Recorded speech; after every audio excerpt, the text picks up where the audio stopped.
Good morning, everyone. I'm back with another video today. I was out last week, but unfortunately I was a bit under the weather, so I'm feeling much better, so I'm able to do one today. My name is Sherry Minnie. I am an independent Stampin' Up! Demonstrator. Coming from you today from the beautiful, cold but crisp town of Keensburg, Colorado, which is about 45 minutes northeast of Denver. We're going to have a very chilly day today, but we have been having wonderful, beautiful weather, so I can't complain. It is after all December. So today we're really not doing any stamping. We're going to be making a gift bag. This is something that I have made for years. It's been around for a very long time. It's a great way to use up your designer series paper if you're trying to do that, as I have been in the last several months. And it's just a cute little bag, and it's pretty quick and easy, and I'll give you a quick show you how to do it. To begin with, you're going to need some kind of a scoring tool. I happen to love my Stampin' Up! Simply Scored, and that's what I use all the time if I have a lot of scoring to do. And it's going to be very hard for me to get it totally in the picture, but that's what I'll try and keep it in the frame as much as I can. You're also going to need 2 sheets of 12 by 12 double-sided paper.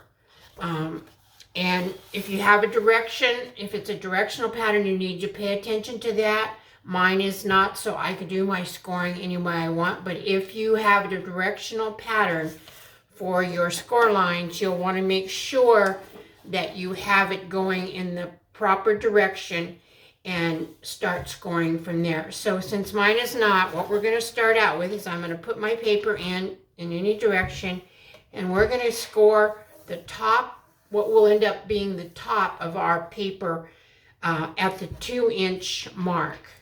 And you'll just score down. And I've already scored mine. So, and then you'll just turn it, and you're going to score at 3 inches. Turn it again, score at 3 inches. Turn it again and score it at 3 inches. And all of mine have already been scored. When you are scoring designer series paper, score it gently because it's not as heavy as cardstock, and you will tear it or poke it through. Same thing when you're folding your score lines. You want to be very careful when you're folding them so that you don't make your paper crack, and sometimes it does it anyway. So what's going to happen is the 2-inch part, which you can't see the line, well, you might be able to see the lines a little bit on mine. That is going to be the top of your paper, and we're going to make this band right here. So what we're going to do is we're going to have this paper laying flat, the 2-inch at the top. The pattern that you want the outside of your bag to be should be facing up, and we are just going to take this 2-inch section and very carefully fold it down. And after I fold it, I do take my bone folder and go over it, but not real hard. Okay, and then you're just going to turn and you're going to fold all of your score lines. Now, once you've done this part, you turn it over because this is going to be the sides of your bag. And so your pattern that you're going to use is going to be on the inside. Likewise, this will be the bottom of our bag. We'll turn this around like so, and then we'll turn this one around like so. And sometimes with designer series paper, it's pretty hard to see your score lines, but just kind of feel until you've got it. So then you'll take your second sheet, and we will do the same thing. 2 inches at the top, the pattern you want your bag to be facing up. Fold down your 2-inch,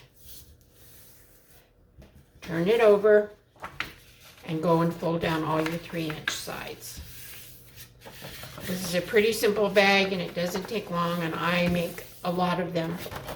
I have for the last couple of years, but I've already got about 6 of them made now, and they just make such a nice little bag for gifts. Okay, so now once you get that done, you're going to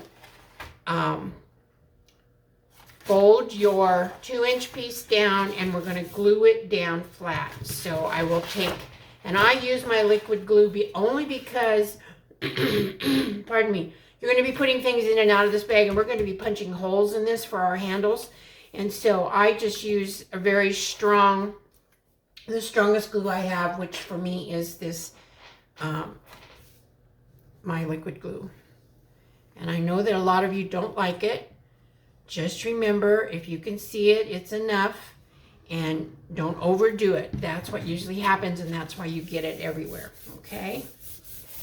And then just press it down good. And make sure that that is all taken care of. And you'll take your second sheet, and again, find your 2-inch piece that you scored, and we're going to take our glue, and I'm hoping you can see this because this is a large piece of paper I'm working with too, and go all up and down, okay, and get it glued down well, and then fold it down and press it down, and use your bone folder or whatever just to kind of make sure that you have a good, okay. Now, so now you have 2 pieces that look like this. You're going to take one and put it to the side, and you're only going to work on 1 sheet at a time. Now, I don't think this is going to show very well. It might show better on this side. So you see you have your 2 corners. So this is the top because we have our flap. This is our bottom. We want to work on the bottom, and you can cut it from either side, just whichever side you can see your score lines best. And you're going to take your scissors, and we are going to cut out these 2 bottom squares. So you'll just go along your score line all the way up to the first score line and then cut all the way on the other side and take this totally out. So you'll have this square you can toss or do whatever you want. Then do the same thing on the other side. Like I say, cut it from whatever side you can see your score lines the best. Sometimes it helps if you kind of fold them back. It'll give you a little deeper crease there, and then just go straight up and cut it out. So then you end up with a piece that looks like this, okay? Now the other little thing we're going to do, and this is just to help you when you're putting it together, we're going to take our scissors and we're going to just make a very small V cut on the sides of each one of this flap. So that's probably even more than I should have taken out. It won't matter, it's going to be covered, but that's all you're doing, okay? Do the same thing on the other side. Just cut out a very small piece, okay? Now you're finished with this piece, so we're going to put it to the side. Now you'll take your other piece, and we are not cutting the squares out, and please do not do that, because if you cut these 2 squares totally out, your bag, you can't put your bag together. But what we are going to do is we're going to take, and I'm going to cut mine from the inside because I can see my lines better. We're going to take the bottom, and you're going to work from the side, not from the bottom. I'm sorry, I said that incorrectly. We're going to take our second piece. We are not cutting from the bottom edge. We are cutting from the side edge, and all we're going to do is cut on this score line and make ourselves a little flap. So you're going to cut right up to the first score line, and you will have a flap that looks like this. You will turn it around, and you will do the same thing on the other side. Right up to the first score line. So you have 2 flaps, okay? Now what you do, and this is going to be a little challenging to get all of this on my screen, but I hope I can. You're going to take this, your first piece that you cut, and we're going to line it up. And what I do is I just line up the sides and my score, make sure that my score lines are done. And we're going to take and put this bag together like so. So you're going to take this, and when I don't even pick it up, I just lay it down. I take my glue, I hope you all can see this, and I put it on this edge carefully, and then I make sure I'm still lined up correctly, and I usually just go by the sides and lay this down, and I got a little glue on the edge. It won't matter, it's all going to be, oh no, I guess it didn't, that's my paper. Okay, and then you're going to push this down. And I'm sorry, this pattern is pretty crazy on the inside. Okay, now that you have that done, we're going to take our bag and we're going to glue these sides, okay? And what we're going to do is we're going to lift this up, this other piece up, fold in your side. Oh, and another quick thing you might want to do is after you've glued this flap down, you might want to take your bone folder and just kind of go over those score lines because they're quite a bit thicker now. And it does help just working with your bag, it'll help, okay? All right, now you're going to decide whichever one you want to be the front of your bag, and the patterns are the same, so for me it doesn't matter. So I'm just going to take the piece that's on my right hand side. I'm going to put some glue on both of these little side flaps. This flap here, I'm going to put glue on the inside. You will not see these. And I'm going to hold this up, and I just kind of hold it, make sure it's square. I kind of lay it along my score line right here, and I know you can't see that while I'm working on it, and I'm sorry. And then I just take this and I fold it up like so, okay? So that you have your flap and you have the beginnings of your bottom here. And I know you couldn't really see that, but I'm not sure how else. Let me see if I can do this side better. So you have your flap right here, and I'm going to put glue on it.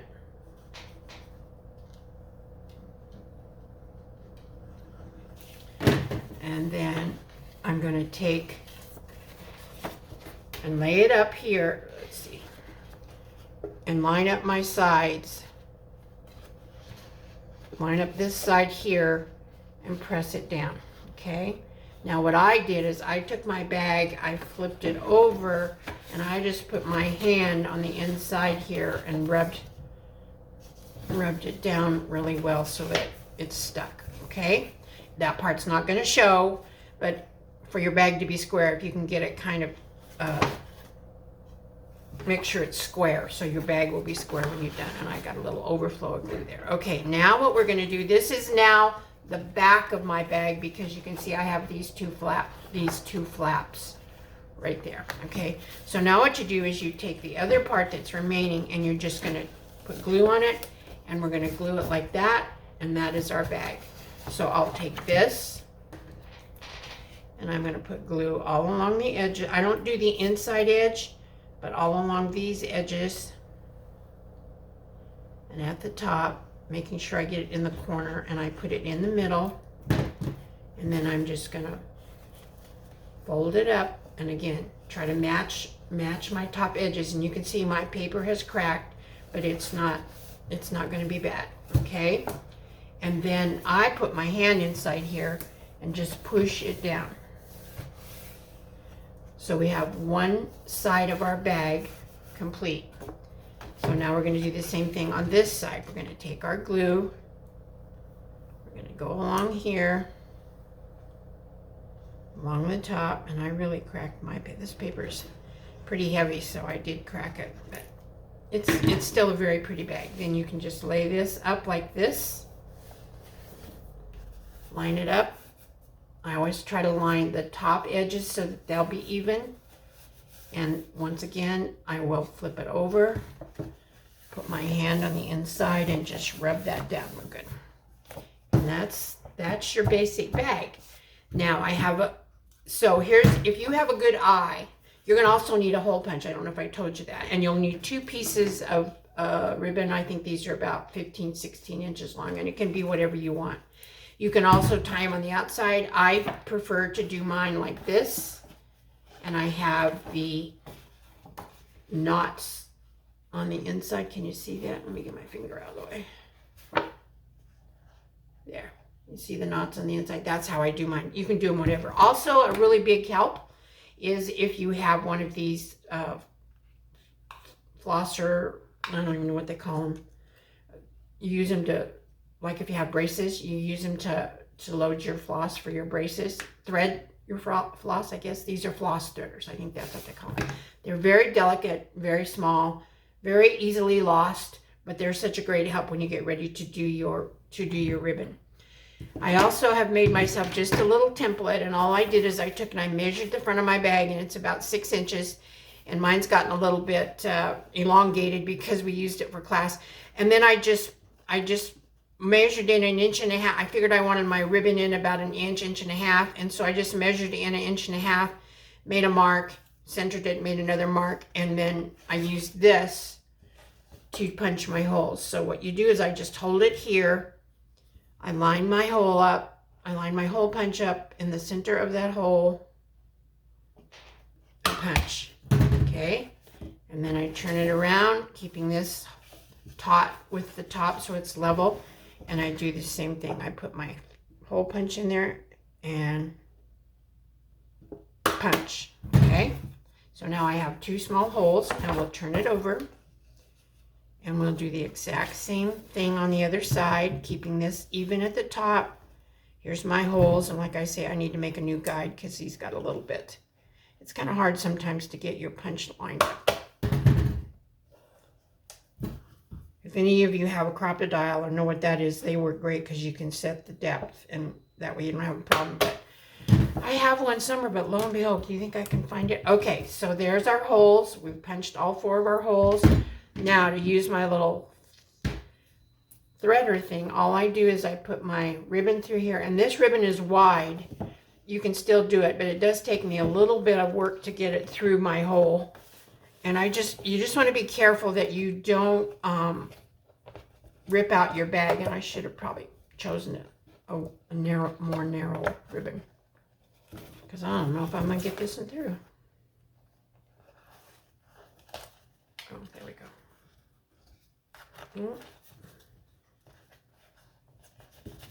And I just kind of wiggle until I get it, and I got it. And then I just take my finger, and depending on the width of your ribbon, you may have to tie 2 knots. This one is wide enough that I only have to tie 1, and I try to get my knot down as close to the end as I can and pull it tight. And then I pull it to make sure that it's going to stay, and it's plenty large enough to go through there. Okay, and then we'll do the other side. Same way. You put your threader in from the front to the back. Take your ribbon, stick it through your threader, and pull. And if this were a narrower ribbon, this would not take any time at all. There, that one went better. Okay, and again, take it, tie a knot,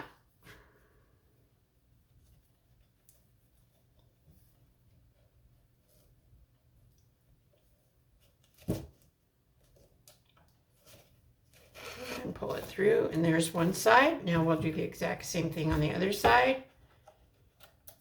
As you can see, this bag goes together pretty darn quickly. It's a great way to use up your designer series paper. And I'm making a little bit of progress on getting mine kind of used up. Come on. There we go. Tie one more knot.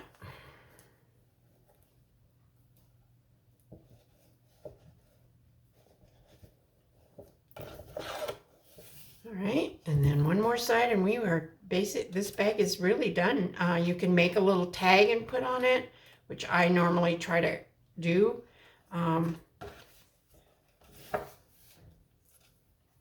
It's just a fun way to use up a lot of your stuff and make something. Nobody's going to find this bag at Dollar Tree or anywhere like that. So your bags will be very unique and one of a kind. The main thing you have to make sure is that if you're going to go out and buy some patterned paper, make sure it's double-sided. You can't really, well, you could use single-sided, but then you would just have a white flap. And if that's what you want, that's perfectly fine. But I think the double-sided is much prettier, and it gives you a contrast. Okay, pull that out, and there we are. Now the last thing I do with mine is I take my sides, put my fingers here, and just kind of pinch it in to give it that bag shape a little bit, and just push. Kind of run your fingers down the sides. And And there you go.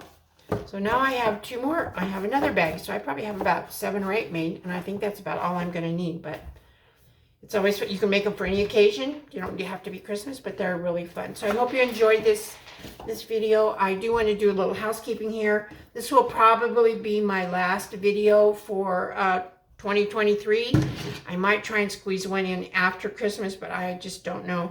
We are actually traveling. My granddaughter is getting her master's degree from Dallas Baptist University, and we will be traveling down there to go to her graduation ceremony.